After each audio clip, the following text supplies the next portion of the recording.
아버지 하나님 감사합니다. 오늘도 이른 아침에 저희들이 모일 수 있도록 역사하시고 또 이 갈라디아서 4장을 통해서 주님의 이 복음의 말씀을 다시 드러내시고 또 몸된 교회에 필요한 교훈을 저희에게 보여주시기 간절히 기도합니다. 이 시간을 주님의 은혜와 성령님께 의탁을 드립니다. 예수 그리스도의 이름으로 부탁하고 기도했습니다.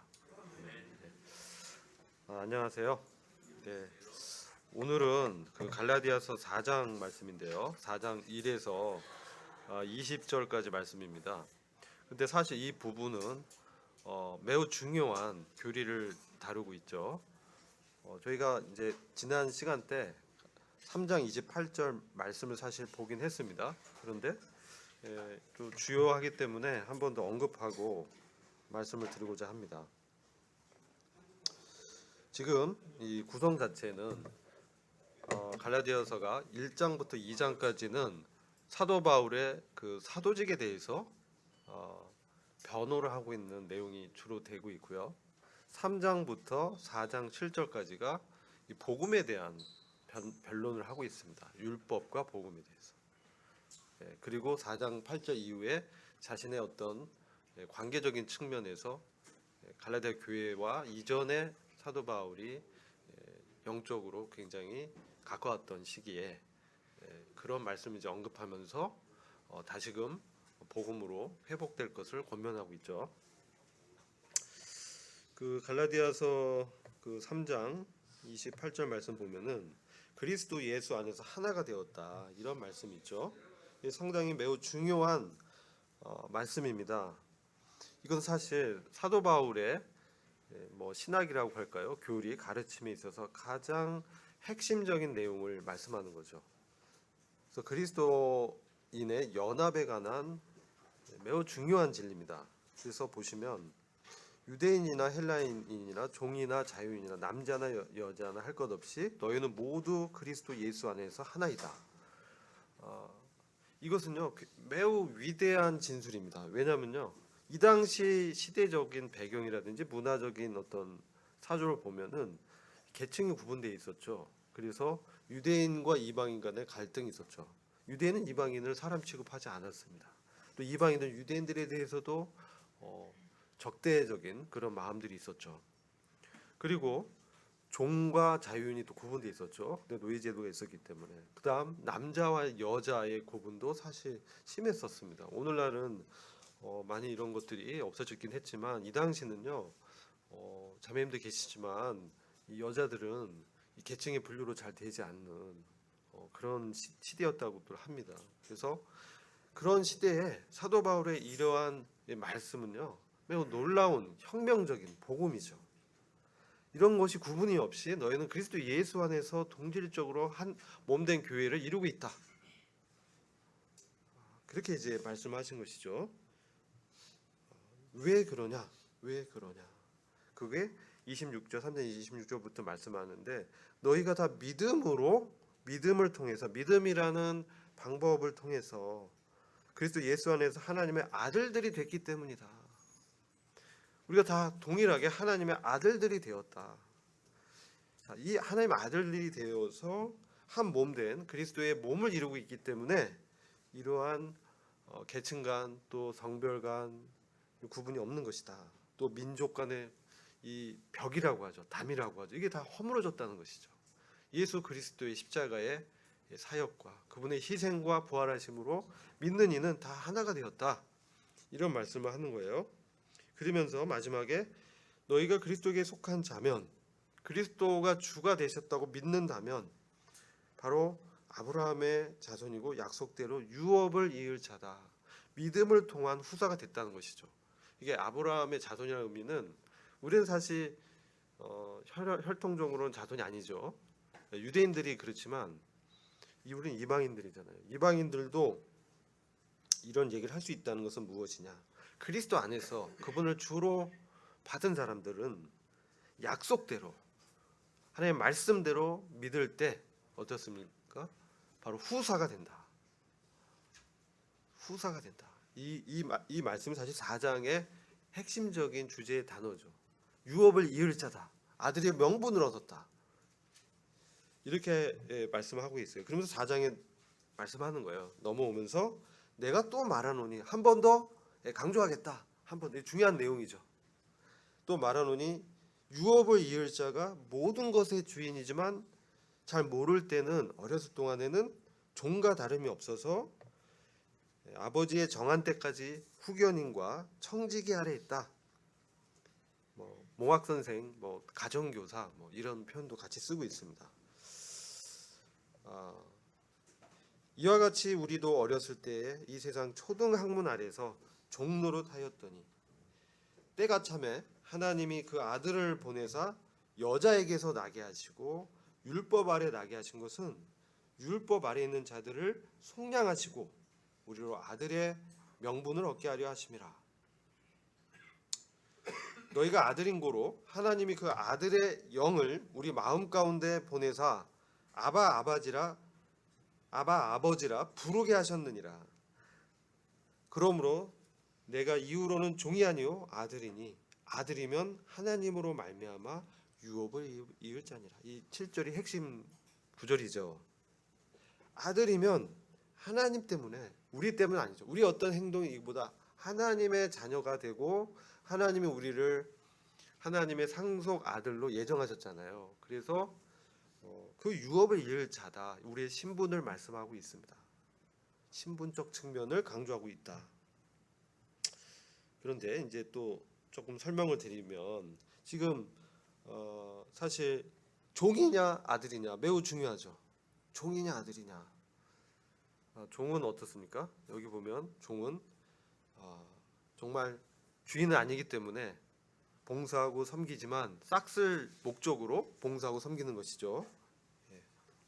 그리고 이 표현을 율법 아래 있다 이렇게 또 표현을 해요. 율법 아래 있다. 그래서 여기서 세상의 초등 학문은 직접적으로는 율법입니다. 그러나 우리가 광의적인 측면에서 봤을 땐 율법뿐만 아니라 세상의 어떤 주류적인 어떤 기조, 철학 사조, 어떤 영적인 세력 이렇게까지도 해석할 수 있어요. 그래서 초등 학문 이렇게 표현하지만 초등 영들 또 원어적 의미는 그렇게 또 해석할 수 있어요. 그래서 믿지 않는 사람들 이방 세계 역사는 그러한 세상의 가르침과 어떤 학문, 철학, 세력들 이런 것들이 역사한다는 것이죠. 그리고 갈라디아 이 교회들은 주로 이방인들이 많았죠. 그래서 그러한 영향 아래 이제 있었는데 지금 어떤 상태냐면 바울이 복음을 전해서 갈라디아 교회가 세워졌는데 이제 떠났어요. 이제 선교 여행하고 떠나서 다른 지역에 가서 가르치고 있었는데 소식이 들린 거예요. 형제님, 바울 형제님, 갈라디아에 있는 교회들이 좀 문제가 생겼습니다. 어떤 문제가 생겼습니까? 이 거짓 교사들이 와서요. 율법을 지켜야 구원을 받는다는 가르침을 또 가르치고 있습니다. 근데 어떻게 가르치냐면요. 이렇게 가르쳐요. 그 사도 바울과 같이 이렇게 병약하고 말도 잘 못하는 사람이 믿음으로만 구원을 얻는다고? 그런 얘기를 믿습니까? 그건 정말 얼토당토한 얘기입니다. 우리 그 조상들의 모세의 율법에 따르면 할례를 받아야 되고요. 율법을 지켜야 구원이 되는 것이죠. 그게 더 맞는 거 아닙니까? 이렇게 이제 들어온 거예요. 가만히 들어와서 그렇게 가르치니까 처음에는 성령으로 인해서 거듭나고 복음을 받고 구원 받았는데 지금 어떤 상태냐? 그래요? 이 홀렸다, 미혹됐다 뭐 이렇게 표현합니다. 그래요? 그러면서 갈라디아 교회 사람들이 미혹이 돼서 바울의 사도권까지, 바울이 정말 사도도 아니잖아 사실, 그렇게 12제자 중에 없었잖아 막 이러면서 바울의 사도권까지 이제 공격 당하게 됐어요. 그래서 1장부터 2장까지 이제 바울의 사도직에 대한 변증을 하고 있었고 이제 2장부터는 복음에 대한 변증을 하면서 4장 7절까지 얘기하는 거거든요. 그렇듯하잖아요. 우리 인본주의 사상에 우리가 많이 익숙합니다. 이게 뭡니까? 권선징악, 그렇죠? 권선징악. 선이 악을 반드시 이긴다, 뭐 그런 겁니다. 그리고 뭡니까? 인과응보, 그죠? 인과응보. 원인이 있으면 결과가 있고, 예, 뭔가 노력을 해야지 구원을 받지. 그런 얼토당토한 이상한 얘기하면 어떻게? 저희 이제 아버님께서 예전에 복음을 들으셨을 때, 아니 뭔가 해야지 말이야. 뭔가 해야 뭐 구원을 받는 것이지. 어떻게 그냥 공짜로 구원이 선물로 준다고 해? 아 이게 잘 안 믿기는데? 실제로 그렇게 말씀하시더라고요. 뭔가 해야 되는 거 아니야 구원을 받으면? 근데 어떻게 선물로 준다는 거야? 왜 그렇게 하세요? 그게 사상 사람들의 일반적인 생각이에요. 흐름이에요. 근데요, 구원은 은혜의 선물로만 받는다는 것이죠. 믿음을 통해서 예수 그리스도의 보혈과 그분이 우리의 죄를 다 가져가셨다.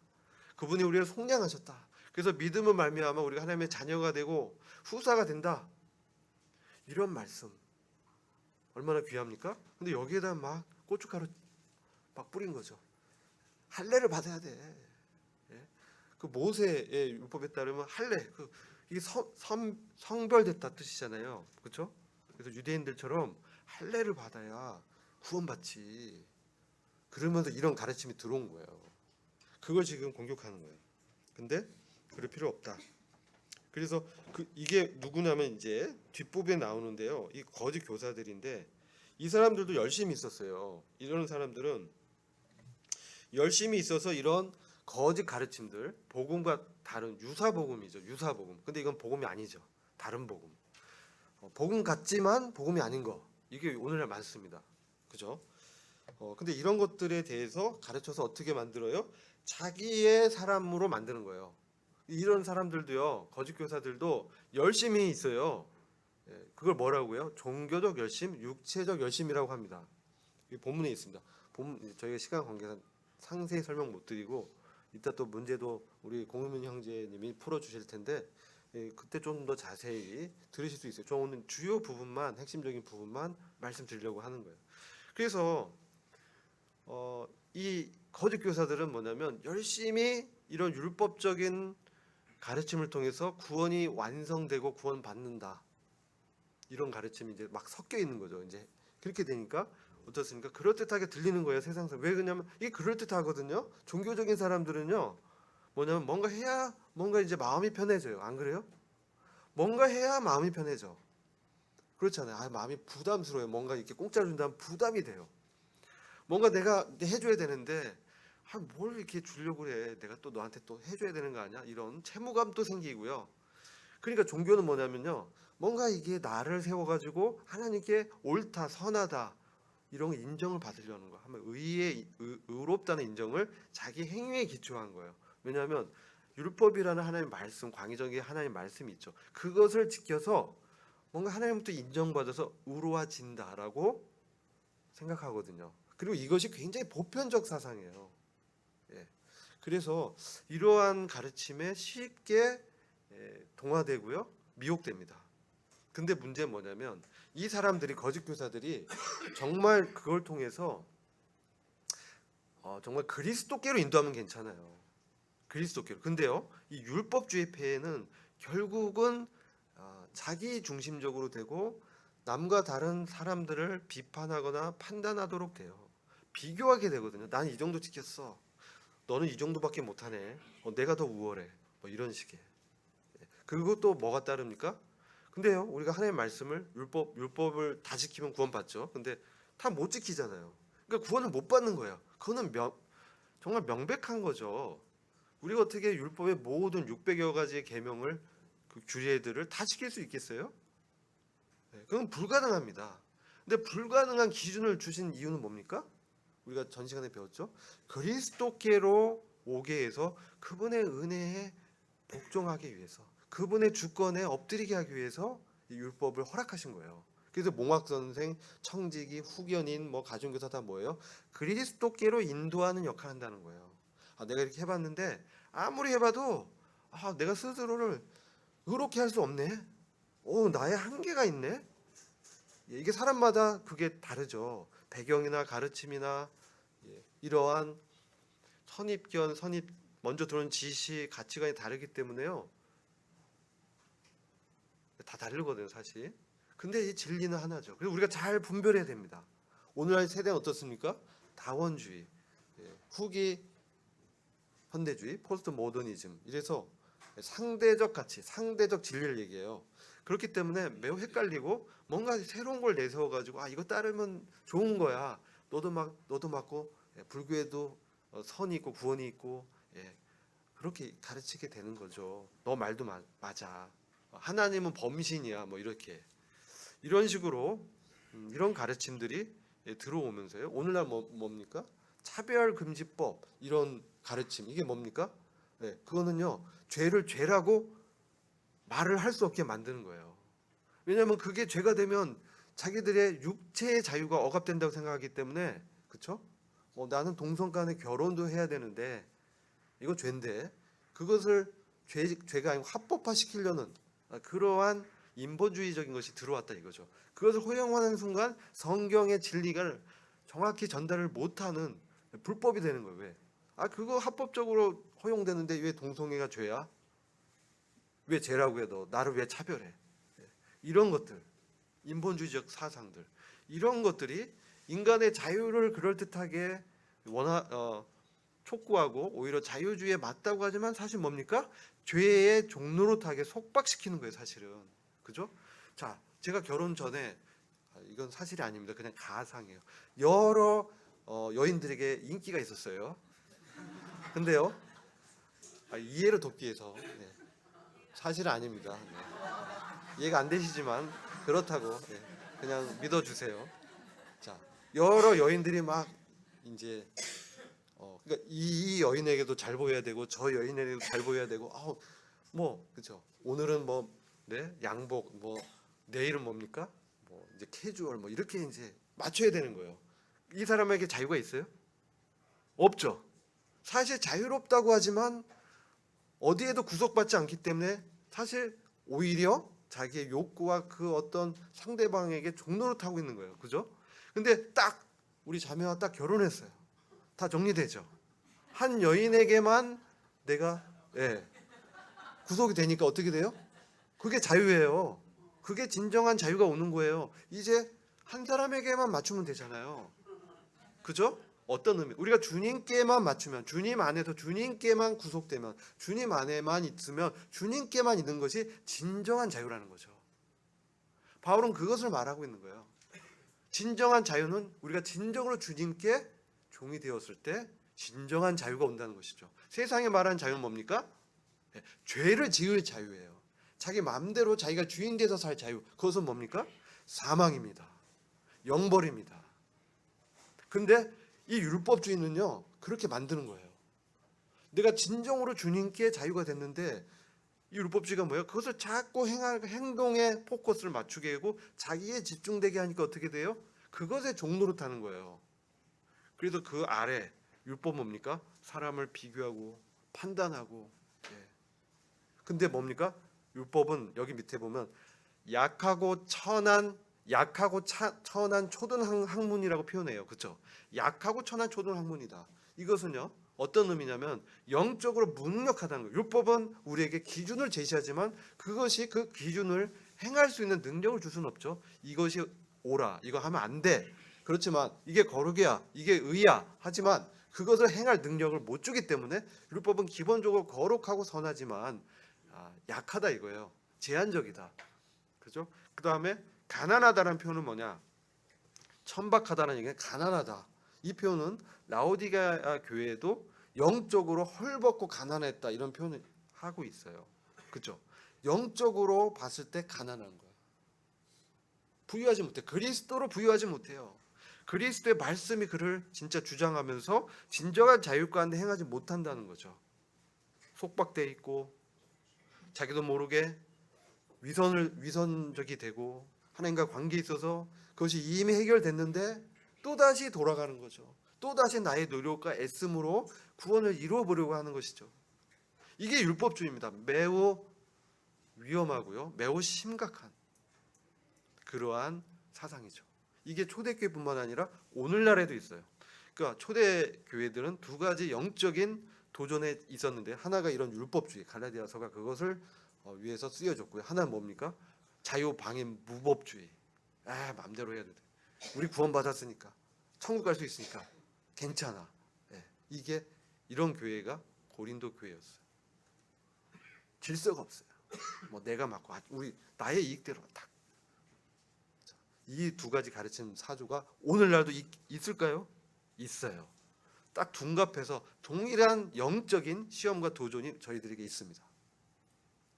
이런 것들을 우리가 깨어서 잘 분별해야 된다는 거예요. 사도 바울은 그 이후에 이게 이제 아들이냐 종이냐, 우리는 이러한 그리스도 안에 있는 믿음으로 말미암아 자유로운 아들이 됐다는 것이죠. 하나님의 관심과 모든 집중이 저희들에게 있어요. 왜요? 우리는 하나님의 나라와 그분의 왕국을 함께 다스릴 아들들이기 때문에 우린 종이 아닌 것이죠. 아들들은 뭡니까? 이제 왕자 수업을 받는 것이죠. 그것은 지금 우리가 이 땅에 이런 육체 안에서 연약해 보이지만요, 하나님 어떻습니까? 연약한 가운데, 질글 가운데 보물 대신 그리스도를 우리에게 주셨잖아요. 그래서 우리로 하여금 바로 보물 대신 그리스도께로 집중하게 하고 그분을 따르게 하는 것이죠. 그분과 교통하게 하는 것이죠. 이게 뭐예요? 아들의 영이죠. 성령이죠. 이 성령을 통해서 우리는 바로 하나님 아버지와 연결돼 있다 이거죠. 이건 놀라운 진리입니다. 그래서 우리는 언제든지 어느 때나 내가 항상 아버지 하나님을 아바 아버지라 부르짖으면서 그분에게 우리의 영적인 어려움과 상황과 시험과 도전을 내려놓을 수 있습니다. 이게 기도죠. 주님 아십니다. 그러나 우리가 말로 표현하면서 그분께 간절히 구하길 원하십니다. 하나님 아버지는 기도를 통해서 역사하시잖아요. 그러니까 기도해야 되는 거예요. 아실 거야. 그래도 기도해야 돼요. 말씀에 그렇게 기록되어 있어요. 그래도 구해야 됩니다. 그래서 아버지 하나님께서 역사가 하는 것이죠. 그리고 또 중요한 부분이 공동체에 대한 부분이 있습니다. 이 부분이 또 중요합니다. 바울은 12절에서 형제들아 내가 너희와 같이 되었은즉 너희도 나와 같이 되기를 구하노라. 이 놀라운 공동체 의식입니다.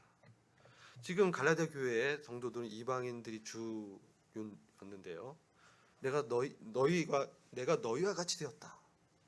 사실 이제 바울의 복음 전도의 전략은요, 이방인에게는 이방인에게 맞추고 유대인에게는 유대인에게 맞추면서 굉장히 전략적인 측면에서는 굉장히 자유로웠어요.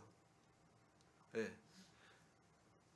그런데 진리적인 측면에서는 매우 엄격했어요.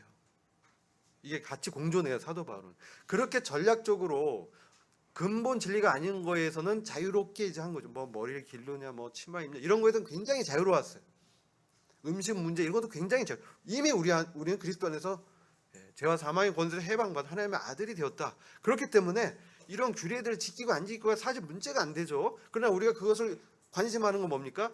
믿음이 연약한 우리 지체들이 혹시 내가 그런 모습, 혹시 박형제가 막 술을 막 마시고 있어요. 그럼 연약한 이제 우리 다른 청년들 봤을 때 박형제 막 술 마시네, 나도 마시면 되겠네, 이렇게 될까봐. 예를 들면 그럴까봐 해서 조심하는 거죠. 왜? 우리의 양심도 중요하지만 우리의 지체들의 양심도 중요하잖아요. 다른 사람의 양심이 혹시 내가 자유롭게 행한 행동 때문에 어려움을 당할까봐 조심하는 것이죠. 네. 그래서 바울은 굉장히 자유로운 사람이었습니다. 그러나 복음의 측면에서 매우 보수적이고 진리를 고수했어요. 그래서 다른 복음에 대해서는 그것을 말하고 그걸 가르치는 사람들은 저주를 받을 것이다. 매우 강한 메시지를 전달합니다. 그런데 여기서 내가 너희와 같이 되었다. 내가 그렇게 이방인처럼 율법 없이 정말 자유로운, 그리스도 안에서 자유로운 사람이 되었다. 그런 말씀하는 거예요. 그래서 너희도 나처럼 내가 갖고 있는 자유, 지금 이방인들 교회 주류인 갈라디아 교회들의 유대인 거짓 교사들이 들어와서 지금 율법 지켜야 돼, 할례 행해야 돼, 뭔가 위대한 사도의 밑에서 그 사람 밑에서 가르침을 받아야 돼, 막 이런 식의 어떤 외형주의를 가르치고 주입해가지고요, 굉장히 율법주의 종교화시키거든요. 근데 그것은 사도 바울이 경계했죠. 그래서 우리가 성경 보면 베드로가 그런 외식에, 베드로와 바나바가 그 외식에 빠졌을 때 바울이 굉장히 질책했습니다. 그렇죠? 너는 유대인이면서 왜 이방인들에게 유대인처럼 그걸 강요하냐 이러면서 선배 사도인 베드로를 책망했어요. 굉장히 복음의 어떤 진리의 면에서는 완고했고 타협하지 않았어요. 사실 오늘날 이 세상의 이런 철학 사조 기조들은 매우 적이고요. 사람들이 어떤 인본주의적인 것을 잘 맞춰주어서 내 의견을 들어주고 막 이런 것 같죠. 그러나 그것은 우리의 영적으로는 그렇지 않다.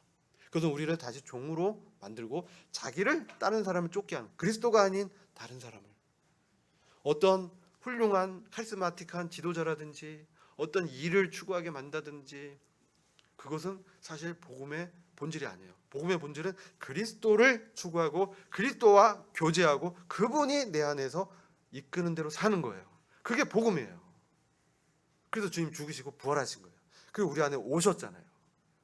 그래서 이건 뭡니까? 바울이 이런 노력하면서 여기 너희가 내가 내 육체의 질병 있었어요. 그죠? 그게 안질인지 간질인지 말레리아에서 어떤 다른 병인지는 모르겠지만 너희가 눈이라도 떼어줄 것처럼 나한테 그렇게 잘 대해줬고 나를 천사요 그리스도처럼 영접했지 않냐. 그러면서 과거에 사도 바울은 갈라디아 교회 성도들과의 사랑의 관계로 다시 돌아오기를 간청하는 것이죠. 그래서 그럴 때 너희가 나를 그렇게 대해주지 않았냐. 여기서 사도 바울이 안질이냐 간질이냐 이것은 여러 견해가 있습니다. 뭔지는 정확하지 않지만 뭐 유력설은 안질이다 뭐 이런 설이 사실 유력하긴 해요. 근데 좀 약하지 않아? 그거 갖고 안질 갖고 왜 사도 바울이 3번이나 육체의 가시라고 하면서 강구했을까? 조금 약한 것 같아. 간질이 좀 더 강하지 않을까? 막 이런 사람도 있어요. 그리고 통칭해서 그것은 사도 바울이 육체 안에서 경험한 육체적 질병, 그 다음에 그가 경험했던 그런 많은 고난과 핍박과 유대인의 어떤 핍박, 이방인들의 어떤 핍박 이런 걸 다 총칭해서 어떤 연약함으로 표현한 것이다. 이렇게 또 보시는 분도 있어요. 그러나 이러한 연약함에도 불구하고 갈라디아 성도들은 그 바울의 가르침을 수용하고 받고 구원받았잖아요. 그렇기 때문에 내가 지금 하는 노력은 뭡니까? 그리스도 안에서 다시 내가 해산의 수고를 하고 있다. 다시 아이를 낳는 수고를 하고 있다. 이게 19절에 말하잖아요. 해산의 수고. 이게 어떤 겁니까? 아이를 낳는 고통은 엄청난 고통이죠. 인간이 경험할 수 있는 정말 가장 큰 고통이 해산의 고통이에요. 이게 아마도 십자가에 주님이 달리셨을 때 이게 찢기는, 그죠? 찢기는 피와 뼈가 이그러지고 피가 그쵸 다 찢어졌잖아, 그죠? 그런 고통에 정말 견줄 만한 그런 고통의 하나로 어머니가 아이를 낳을 때 해산의 고통. 근데 여기는 고통보다 해산의 어떤 수고라는 표현을 하고 있어요. 수고. 이것을 내가 다시 노력한다. 그렇죠? 이걸 우리가 복음 전하면서 구원 받는 과정은 뭡니까? 영적인 어떤 자녀를 얻는, 뭐 아이를 낳는 이렇게 표현도 하잖아요. 그래서 그런 수고와 고통을 다시 내가 감내한다는 거죠. 바울이 갈라디아 교회 성도들과 다시 사랑의 관계로 돌아가서 그런 수고를 감내한다. 고린도후서 4장이라든지 6장에 가면요, 그런 말씀들 중에 적나라하게 말씀해요. 해산의 수고의 어떤 예로 바울은 이제 고린도후서 4장을 이제 보시면요,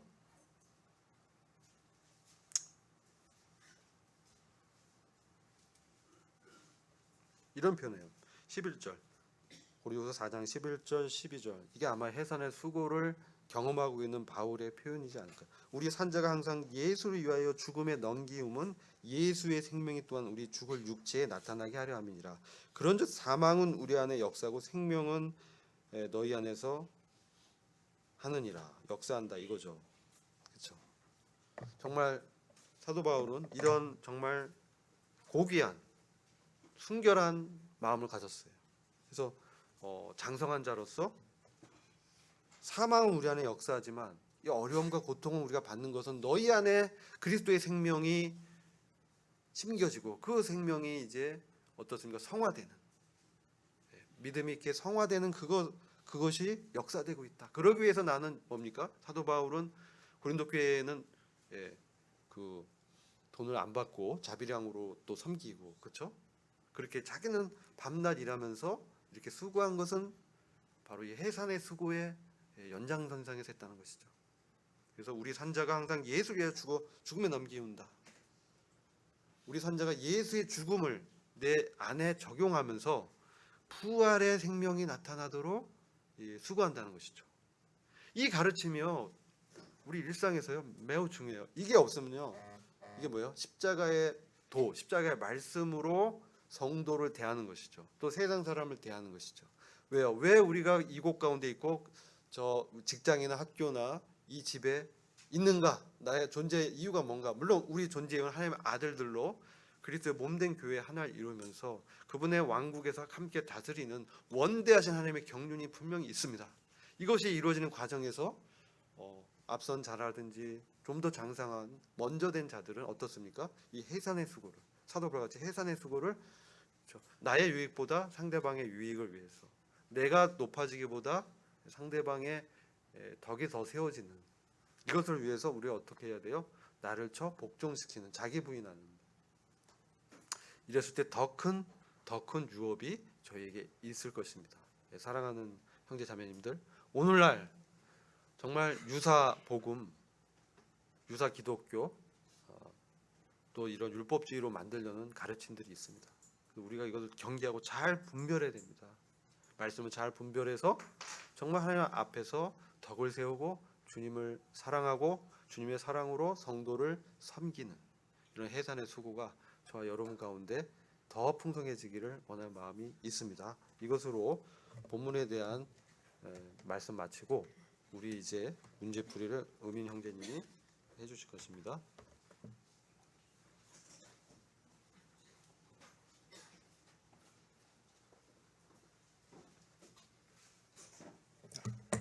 네, 안녕하세요.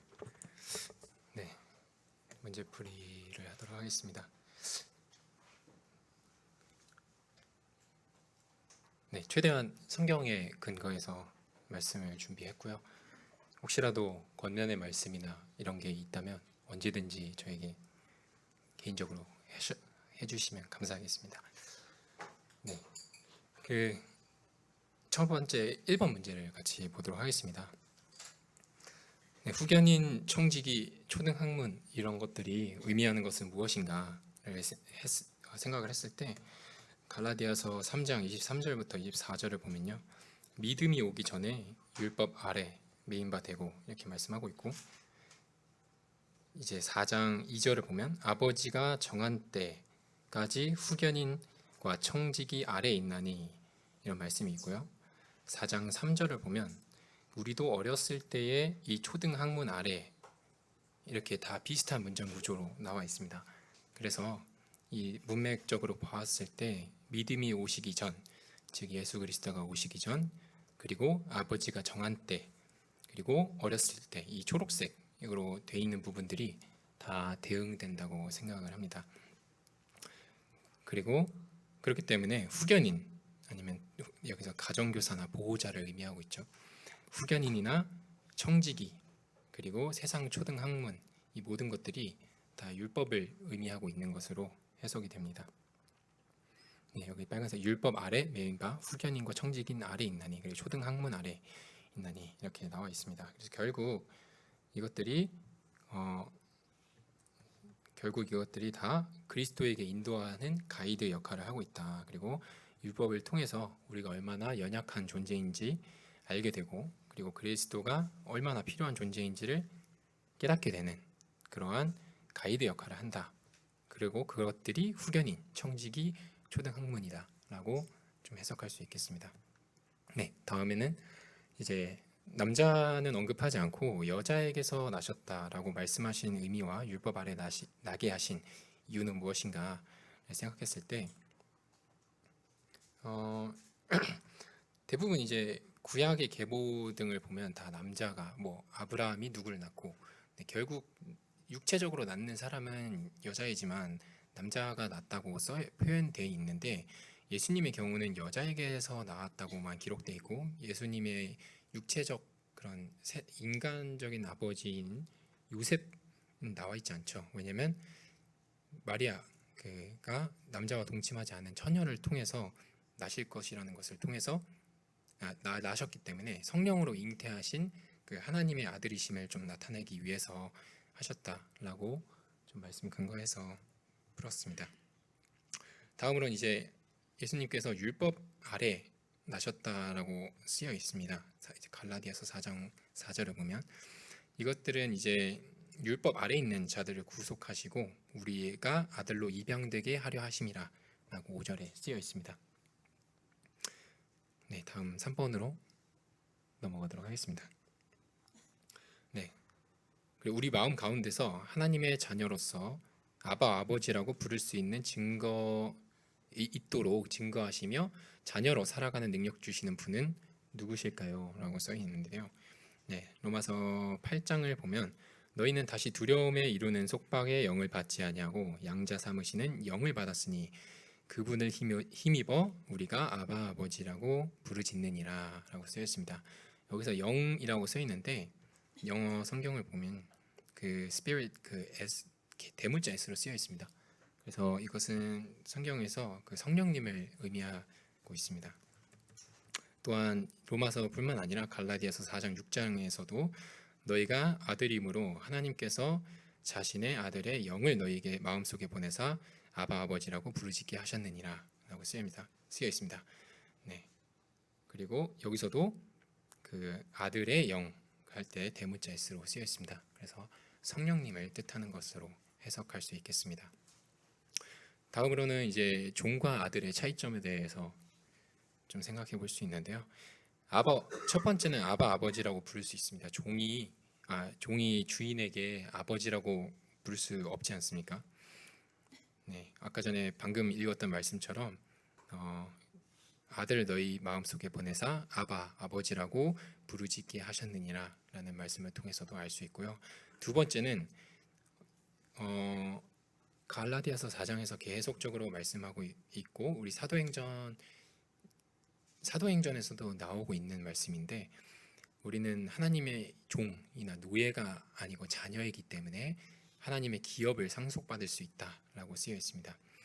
네, 30절을 보면 그럼에도 불구하고 성경의 기록이 무엇라 말하느냐 노예 여자와 그녀의 아들들을 내쫓으라 노예 여자의 아들이 자유로운 여자의 아들과 함께 상속자가 되지 못하리라 하느니라 그런즉 형제들아 이처럼 우리는 노예 여자의 아이가 아니요 자유로운 자의 아이니라 이렇게 나와 있습니다. 그래서 우리가 구원받은 이유가 곧 하나님의 유업을 상속받기 위함이다라는 말씀도 굉장히 많이 나와 있습니다. 지속적으로 4장에서도 계속해서 그렇게 말씀하고 있습니다. 사도행전에서도 나와 있는데요. 26장 18절을 보면요. 사탄의 권세에서 하나님께로 돌아오게 하려 함이요 또 그들이 죄들의 용서받고 내 안에 있는 믿음으로 거룩히 구별된 자들 가운데서 상속 유업을 받게 하려 함이니라 하더이다. 네, 이렇게 이것이 우리가 상속받고 하나님의 유업을 받는 것이 우리가 구원받은 목적이다라고 말씀하고 있습니다. 또 이제 4번을 보면 초등학문으로 표현된 날과 달과 절기와 해를 의미하는 것은 무엇인가라고 써 있을 때 이제 10절에 보면 너희가 날과 달과 때와 해를 지키니라 라는 말을 보았을 때 이제 바울은 율법보다 그리스도의 은혜와 믿음됨을 먼저 가르쳤는데 그들이 계속 여전히 율법에 매여 있을까봐 염려했던 것을 볼 수 있습니다. 그래서 참고 구절인 민수기 10장과 레위기 25장 이런 것들을 다 보았을 때는 안식일이나 아니면 율법적으로 지키는 그러한 절기들을 좀 의미하는 것을 참고하시면 다 볼 수 있습니다. 근데 결국 하나님이 원하시는 것은 좀 내려가 주시면 감사하겠습니다.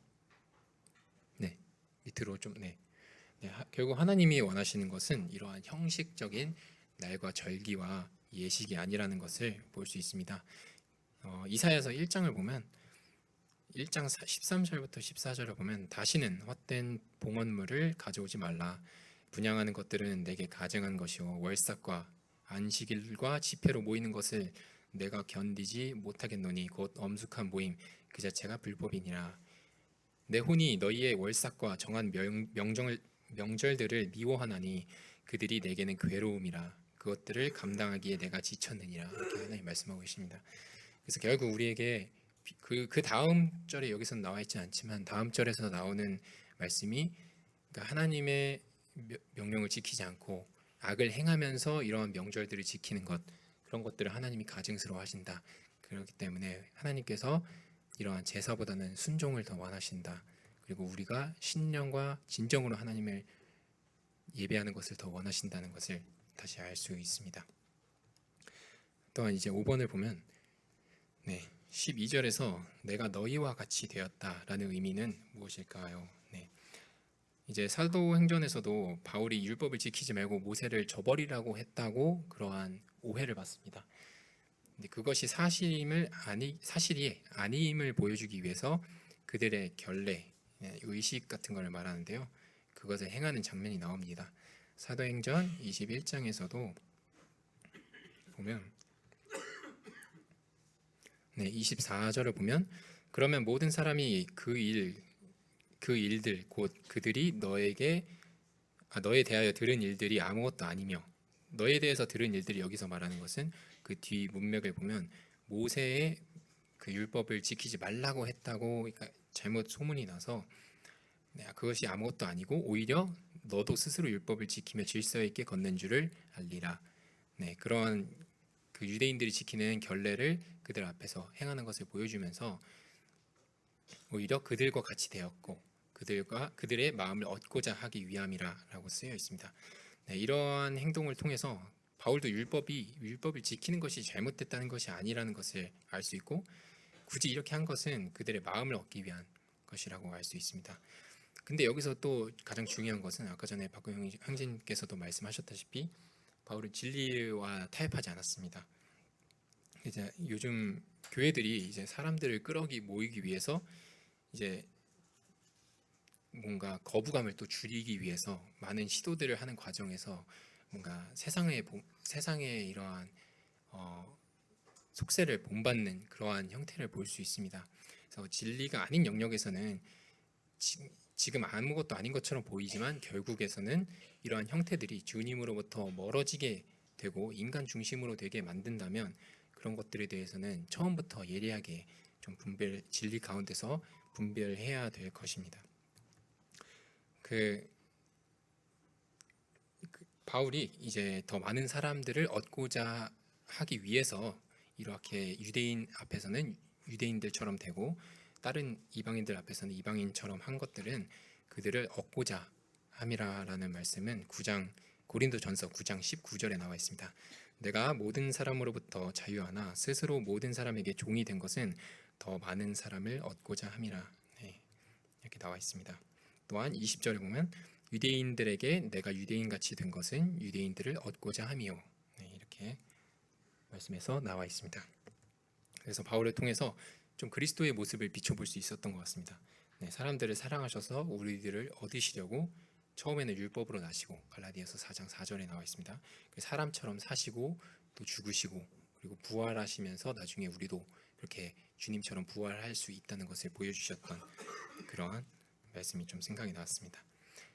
6번을 보시면 갈라디아 성도들이 처음 복음을 받아들일 당시 바울의 상태는 어떠했으며 그러한 바울을 어떻게 대하였는가. 일단 신체적 결함이 있던 걸로 추측이 됩니다. 하지만 그러한 바울의 모습도 거부하지 않고 그리스도 예수님처럼 받아들였다라고 말씀하고 있습니다. 4장 13절에 보면 너희도 알거니와 내가 처음에 육체의 연약함, 영어 성경을 보니까 병약 질환이라는 단어를 쓰였더라고요. 그래서 연약함이 그냥 상징적인 연약함이 아니라 병이 있었을 것이다라고 좀 생각해 볼 수 있었을 것 같습니다. 그것을 통해 너희에게 복음을 선포했느라 내 육체 안에서 나를 시험하는 것이 있었으되 너희가 그것을 업신여기지 아니하고 거부하지도 아니하였으며 오히려 나를 하나님의 천사같이 곧 그리스도 예수님 같이 받아들였도다. 그래서 15절에 근데 너희 이거를 연약함을 그 눈의 질환이라고 생각하시는 해석도 있더라고요. 왜냐하면 15절에 보면 너희가 할 수 있었으면 너희 눈이라도 빼어서 나에게 주었을 것 같다라는 부분을 통해서 이제 눈에 문제가 있었을 것이다라고 해석하는 분들도 있는데 저는 개인적으로는 그냥 몸의 가장 소중한 부위인 눈을 줬을 정도로 나를 받아줬다라고 그냥 저는 개인적으로 생각했습니다. 근데 이것은 뭐 확실하게 성경에 나와 있는 것이 아니기 때문에 일단 뭐 확실하게 말할 수 없고요. 아무튼 육체적인 그러한 결함이 있었다라는 것까지는 알 수 있을 것 같습니다. 또 16절에 보면 이제 말씀의 의미는 무엇이며 여기서 얻을 수 있는 교훈은 무엇인가 라고 나와 있습니다. 16절에 보면 그런즉 내가 너희에게 진리를 말함으로 너희의 원수가 되었느냐라는 말씀이 나옵니다. 이게 원수가 되었느냐라는 부분을 통해서 이제 처음에는 진리로 인해서 거부감이나 불편한 감정이 들었을 거라고 추측할 수 있습니다. 하지만 그런 진리를 말함으로써 원수가 되지 않고 도리어 하나가 됐다는 것을 알 수 있습니다. 그래서 사람들에게 필요한 것은 결국 진리이고, 그리고 이제 그 다음 절을 보면요, 그들이 너희를 열심히 사모하나 좋지 아니하니라. 참으로 그들은 너희가 자기들을 사모하게 하려고 너희를 떼어놓으려 하는도다. 네, 우리에게 기분 좋게 하는 말들, 뭔가 그럴듯한 말들, 그런 것들이 바로 너희를 열심히 사모함이라고 좀 대응될 수 있고요. 그런 것들이 결국 속셈이 있을 뿐이다. 그리고 결국 자기들을 사모하게 만들게 하고 하나님으로부터 떨어지게 만든다. 이런 말씀을 하고 있습니다. 그래서 결국 저에게 제가 느낀 저희 이 과에서의 교훈은 사람들이 복음을 전하거나 할 때도 무조건 진리에 초점을 두고 무조건 진리가 꼭 선포되어야 한다. 사람들의 어떻게 하면 거부감이 안 될 수 있을까? 아니면 그들에게 맞추다 보면서 진리에서 멀어지는 것이 아닌 꼭 진리가 전제되어야 한다. 그리고 그 외 진리가 아닌 영역에서는 바울이 한 것처럼 융통성이나 이런 것을 발휘할 수 있지만 진리는 꼭 선포되어야 한다. 아무리 불편하게 할 수 있을지라도 그런 말들을 좀 생각해 보았습니다. 그래서 이제 요즘 말세에 꼭 그럴듯한 말들, 뭐 아까 전에 형님 말씀하셨던 것처럼 차별금지법이나 아니면 뭐 인권 문제 뭐 이런 것들에 있어서 항상 그럴듯한 말들을 굉장히 우리가 요즘 시대에 조심해야 할 게 아닌가라는 생각이 들었고, 또 이럴 때일수록 우리가 진리 되신 말씀 안에서 어떻게 이야기하고 있는지를 꼭 잘 분별해야겠다라는 생각이 들었습니다. 마지막으로 이제 거짓 교사들과 바울의 태도는 어떻게 달랐는가? 첫 번째는 바울은 진리를 전했습니다. 네, 16절에도 나와 있죠. 아까 전에도 말씀드렸다시피 그런즉 내가 너희에게 진리를 말함으로 너희가 너희의 원수가 되었느냐. 네, 그래서 결국 진리를 정했고요. 그리고 두 번째는 사랑하는 형제 자매들이 하나님이 떠나지 않기를 바라는 마음에서 쓴소리 이런 것들을 아끼지 않았다. 무조건 그럴듯한 말들, 좋은 말들로 한 것이 아니라 진리를 선포하면서 정말로 사랑하는 마음에서 권면과 책망을 아끼지 않았다라는 말씀을 하고 있습니다. 또한 하지만 반대로 이제 거짓 교사들은 자신들을 사모하게 하고 하나님께서 결국 떠나게 만든다. 히브리서 3장 12절을 보면 형제들아 너희 가운데 어떤 사람에게 믿지 아니하는 약한 마음이 있어 살아계신 하나님을 떠나는 일이 생기지 않도록 조심하라 라고 나와 있습니다. 네, 일단 문제 풀이는 여기까지 해왔고요. 네, 기도하고 말씀 마치도록 말씀 시간 갖도록 하겠습니다.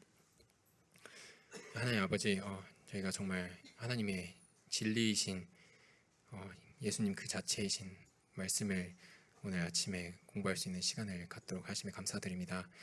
저희가 말세 정말 세상이 정말 악하여지고 정말 그럴듯한 말들과 정말 그런 기분 좋은 말들로 정말 저희를 꾀하고 주님으로부터 멀어지게 하는 그러한 유혹들이 많음을 알고 있습니다. 정말 저희가 그럴 때일수록 진리 되신 말씀 안에서 굳건히 서서 믿음의 경주를 끝까지 저희가 모두가 함께 끝마칠 수 있기를 기도드립니다.